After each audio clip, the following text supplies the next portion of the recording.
Hello बच्चों, इस question में क्या दे रखा है? On a frictionless horizontal plane, ठीक है, a bob of mass m equals to 0.1 kg is attached to a spring with natural length is L naught equal to 0.1 meter. The spring constant is K1 equals to this when the length of the spring is L greater than L naught and is K2 is this when L is less than L naught. मतलब कि क्या है कि ये मैंने ball बना ली, ये ये प्लेन बना लिया मैंने, ठीक है, और ये फ्रिक्शनलेस प्लेन है, क्वेश्चन में गिवन। तो बेसिकली ये जो बॉब है इसका मास m है, ये स्प्रिंग से अटैच्ड है इस तरीके से। ये जो इसकी नेचुरल लेंथ है L equals to L naught, ठीक है। अब जब L greater than L naught होता है, मतलब कि जब मैं स्प्रिंग को जब भी जब तक स्प्रिंग जो है मतलब बॉब जो है वो इसका एक्सटेंशन जो है एक्स राइट डायरेक्शन में होता है एक्सटेंशन, तो इसका स्प्रिंग कांस्टेंट होगा K1 जो कि ये गिवन दिया हुआ है, ठीक है। एंड जब इसका कंप्रेशन होगा, यानी कि जब बॉब जो है लेफ्ट डायरेक्शन मूव करेगा, लेफ्ट डायरेक्शन मूव करेगा और जब इसका कंप्रेशन होगा तब इसका स्प्रिंग कांस्टेंट हमको K2 दिया हुआ है, ठीक है।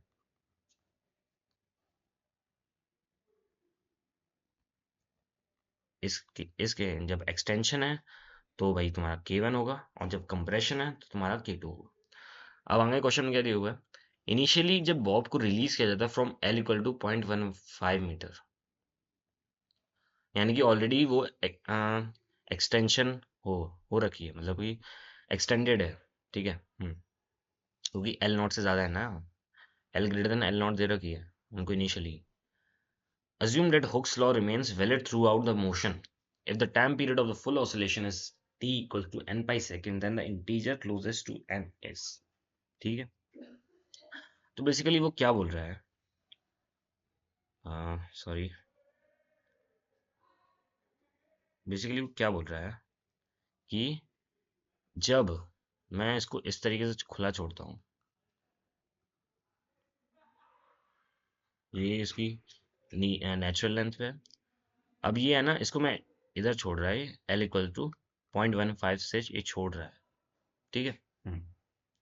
अब देखो, ये नेचुरल लेंथ है नहीं, ऑलरेडी कम एक्सटेंडेड था, एलोंगेटेड था ऑलरेडी, तो ये ही इसका एम्पलीट्यूड बन जाएगा, है कि नहीं?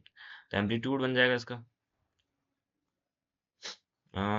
0.05 मीटर एम्पलीट्यूड बन जाएगा, ठीक है। अब बेसिकली होगा क्या, यहाँ पे जब बॉब है पहले इधर आएगा, ठीक है। इसका टाइम पीरियड क्या होगा, 2 पाई अंडर रूट m/k1 जो है उसका 1/4। ये पूरे ऑसिलेशन का मतलब, अगर स्प्रिंग कांस्टेंट ओनली K1 होता तो 2 पाई अंडर रूट m/k1 होता, लेकिन उसका सिर्फ हाफ पार्ट आया है, उसका हाफ हाफ बोला हूँ, क्वार्टर पार्ट आया है, ठीक है, तो मतलब 1/4 आएगा उसका।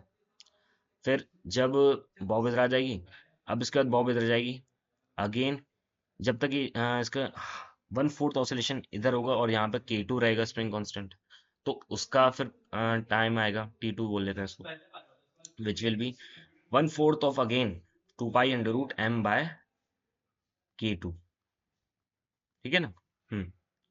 1/4 of 2 pi under root m/K2। Similarly जब ये वापस से इधर आएगा अगेन यही आएगा, यही टाइम लगेगा उसको यहाँ से वहाँ यहाँ पे आने में, नेचुरल लेंथ पे आने में। एंड सिमिलरली यहाँ से यहाँ आने में भी इसको ये वाला टाइम अगेन लगेगा, क्योंकि स्प्रिंग कांस्टेंट वापस से यहाँ पे K1 हो गया, है कि नहीं? वापस से K1 हो गया तो वही वाला टाइम लगेगा, समझ रहे हो कि नहीं?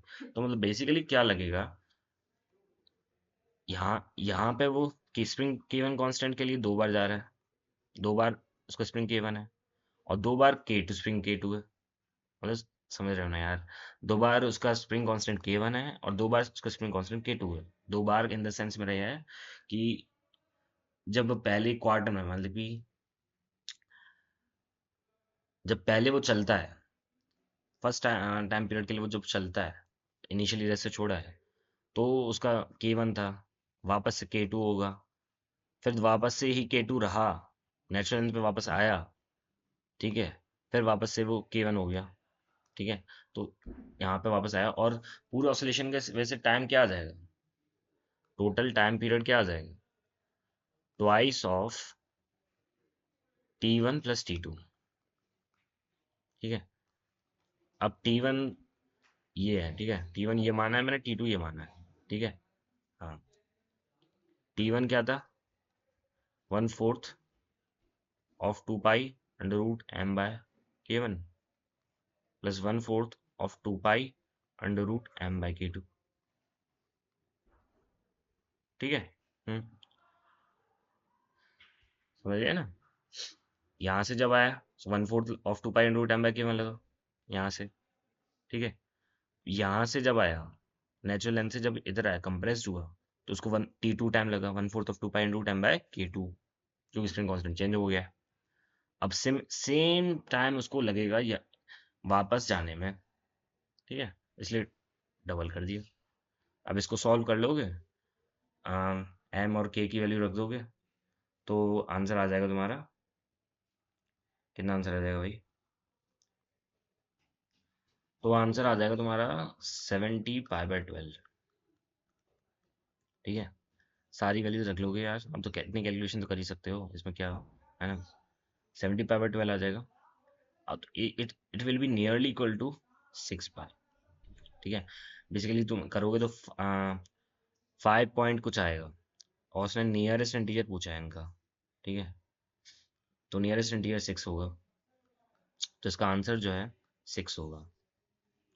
इसने इधर है ना क्लोजेस्ट इंटीजर टू n पूछा था, तो closest integer to n will be 6, n की वैल्यू 6 नहीं है, but closest integer to n जो है वो 6 है, इसलिए उसका आंसर 6 होगा, समझिए।